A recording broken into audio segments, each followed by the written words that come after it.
এরা নবায়ন মাধ্যমিক বিদ্যালয়ের পক্ষ থেকে অনলাইন ক্লাসে তোমাদের স্বাগত। আজকের তোমাদের যে বিষয়টি নিয়ে আমরা আলোচনা করব সেটি হলো নবম শ্রেণীর ত্রিকোণমিতিক অনুপাত।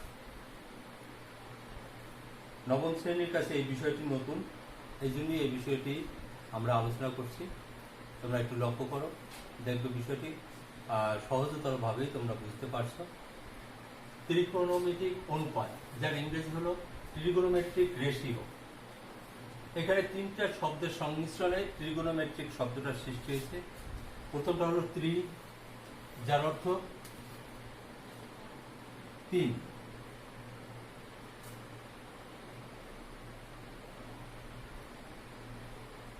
দ্বিতীয়টি গণ, যার অর্থ ধার, এবং তৃতীয়টি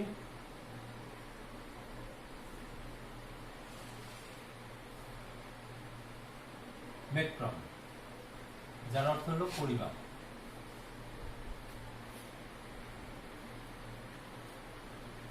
এই তিনটি শব্দের সংমিশ্রণে ত্রিকোণমিতিক সৃষ্টি হয়েছে। তাহলে তোমরা অবশ্যই বুঝতে পারছো যে তিনটি ধার এর পরিমাপ। এখন তিনটি ধার কিসে আছে? জ্যামিতিক বিষয়ের ভিতরে যদি আমরা ঢুকি তাহলে দেখবো যে তিনটি ধার আছে ত্রিভুজে। তাহলে ত্রিকোণমিতিক অনুপাতটা ত্রিভুজ সংক্রান্ত, এবং এই ত্রিভুজের ভিতরে আমরা ত্রিভুজ 6 প্রকার পাচ্ছি, অর্থাৎ বাহুভেদে 3 প্রকার এবং কোণভেদে 3 প্রকার। বাহুভেদটাকে বাদ দিয়ে কোণভেদে 3 প্রকার, যেটা একটা সক্ষকোণী, একটা সমকোণী আর একটা স্থূলকোণী।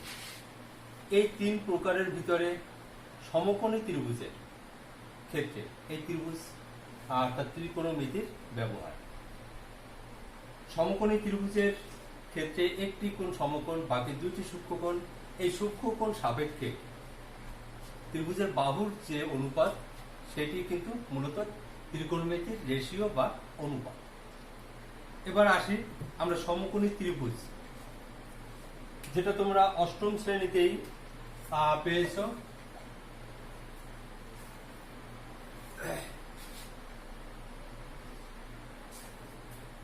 অষ্টম শ্রেণীতে সমকোণী ত্রিভুজের উপরে পিথাগোরাসের একটি উপপাদ্য তোমরা পেয়েছো। যে উপপাদ্যটি ছিল সমকোণী ত্রিভুজের অতিভুজের উপর অঙ্কিত বর্গক্ষেত্র তার অপর দুই বাহুর উপরে অঙ্কিত বর্গক্ষেত্রের সমষ্টি সমান। অর্থাৎ এখানে আমরা তিনটা বাহুর তিনটা নাম পেয়েছি।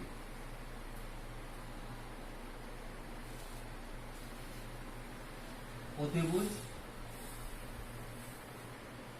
লম্ব, ভূমি। সমকোণী ত্রিভুজের তিনটা বাহুর ক্ষেত্রে এই তিনটা নাম আছে, যেখানে সুনির্দিষ্টভাবে বলা যায় যে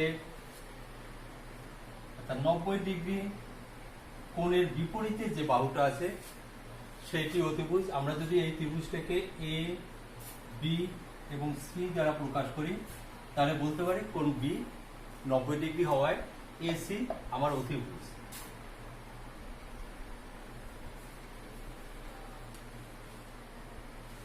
আমরা অষ্টম শ্রেণী পর্যন্ত তো জেনেছি যে ভূমির সমান্তরালে যে রেখাটা থাকে মূলত সেটাই ভূমি।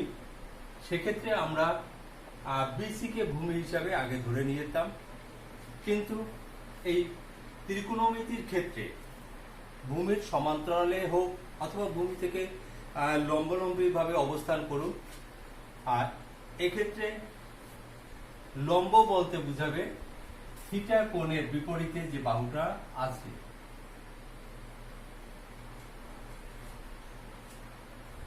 আমরা যদি সি কোণটাকে থিটা বিবেচনা করি, তাহলে এবি বাহুটা লম্ব,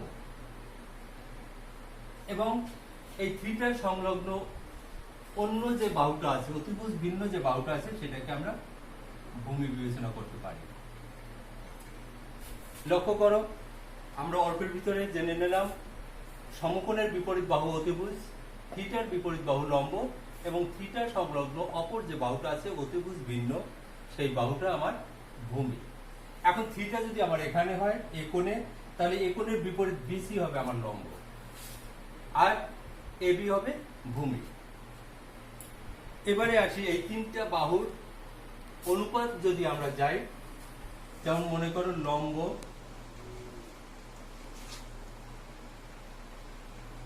অতিভুজ,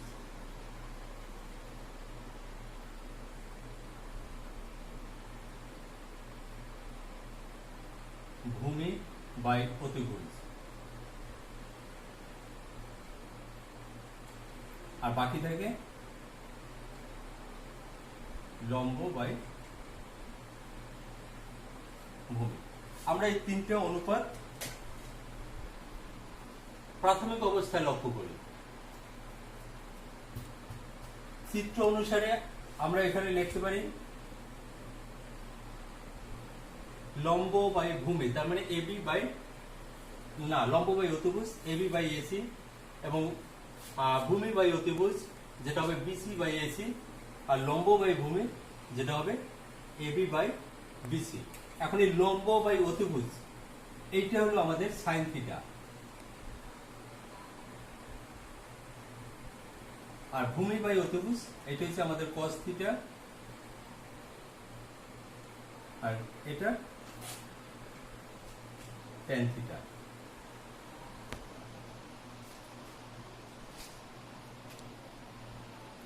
যদি আমরা চিত্র অনুসারে বাহু ব্যবহার করি তাহলে AB by AC, BC by AC, এবং এটা এবি বাই বিসি। থিটা এই তিনটার পরে আর তিনটা আছে, যে তিনটা হলো এই তিনটারই বিপরীত, অর্থাৎ ট্যানের বিপরীত কট, তার মানে ট্যান সমান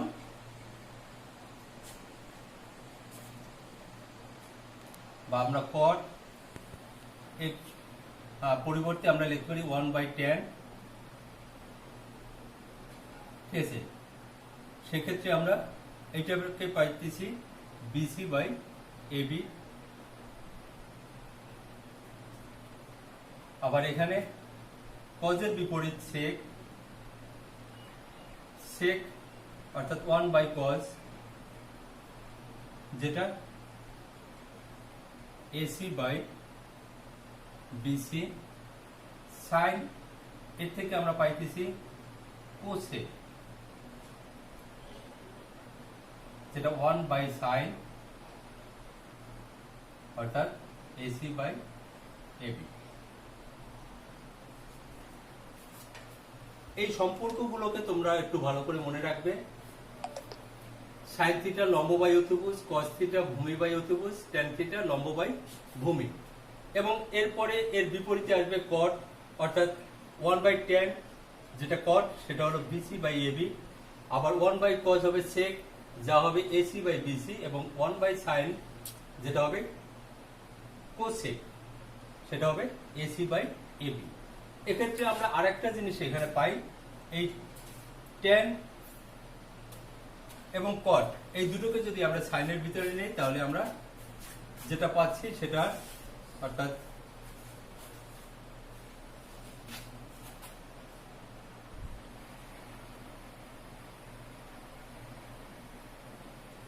sign theta by cos theta, ঠিক আছে। অর্থাৎ তোমরা যদি এই বাহু দিয়ে ব্যবহার করে দেখো, সাইন থিটা আমরা AB by AC, cos theta BC by AC, এটাকে আমরা উপরেরটা ঠিক রাখি, ভাগের জন্য আমরা গুণ ব্যবহার করে উপরে, নিচেরটা বিপরীত যদি হয় তাহলে এসি উপরে, নিচে বিসি, এসি এসি বাদ যায়, থাকে এবি বাই বিসি, যা মূলত ট্যান থিটা। এবারে এই ত্রিকোণমিতির এই জিনিসগুলোর উপরে প্রারম্ভিক ধারণার পরে কিছু অভেদ বা সূত্র তোমরা পাবে। তার একটা সূত্র আজকের আমরা ব্ল্যাকবোর্ডে পরীক্ষা করে বা যাচাই করে দেখতে পারি, যেটি হলো sin square theta plus cos square theta সমান 1। আমরা sin থিটা সমান এই চিত্রের আলোকে যেটা পাইছি AB বাই AC। যদি আমরা sin স্কয়ার লিখি তাহলে সেটা হবে AB square by AC square. আবার cos থিটা সমান BC বাই AC, যদি আমরা স্কয়ার লিখি করি তাহলে হবে cos স্কয়ার থিটা সমান BC square by AC square. এই দুইটা সমীকরণকে যদি আমরা যোগ করি তাহলে পাই sin square theta plus cos square theta সমান AB square by AC square plus BC square by AC square. লসাগু করলে AC স্কয়ার, তাহলে AB square plus BC square. পিথাগোরাসের সূত্র অনুসারে লম্ব এর উপর অঙ্কিত বর্গক্ষেত্রের ক্ষেত্রফল এবং ভূমি এর উপর অঙ্কিত বর্গক্ষেত্রের ক্ষেত্রফল এর দুইটা সমষ্টি হবে অতিভুজের উপর অঙ্কিত বর্গক্ষেত্রের ক্ষেত্রফল। অর্থাৎ এই ত্রিভুজটা থেকে আমরা পাই AB square plus BC square সমান AC স্কয়ার। ঠিক সেই সূত্র অনুসারে আমরা AB square plus BC square পরিবর্তে যদি AC স্কয়ার ব্যবহার করি তাহলে AC square by AC square সমান আমরা পাচ্ছি 1। তাহলে যে সূত্রটা পাইলাম সেটা হলো কি sin square theta plus cos square theta সমান